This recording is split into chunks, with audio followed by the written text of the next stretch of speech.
Það voru einbeittir ökuþórar sem spreyttu sig í fjörugri kassabílakeppni á Ingólfstorgi í dag. Þó hraðinn skipti máli voru þeir á því að mikilvægt væri að vanda sig. Lillý Valgerður fylgst með.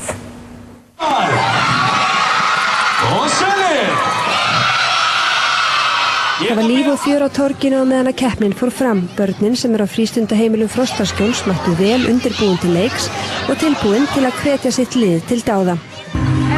Málið að fara hratt?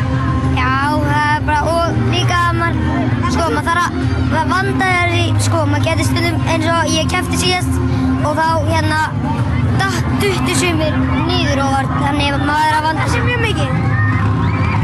Börnin hafa undanfarið varið miklum tíma í að útbúa bílana. Þau voru sammála það hvað var erfiðast.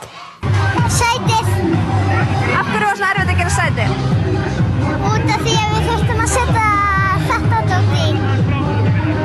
Verðlaun voru veitt í ýmsum flokkum til að mynda fyrir hraðskreiðasta og flottasta bílinn. Keppendum var fagnað vel af félögum sínum þegar þeir luku keppni. Hvað er mikilvægt að gera þegar maður er að keppa svona? Bara að reyna á sér og svona. Já, er mikilvægt að hlaupa hratt? Já. Varst þú þreyttur? Nei. Tæknin er að ekkert hlusta á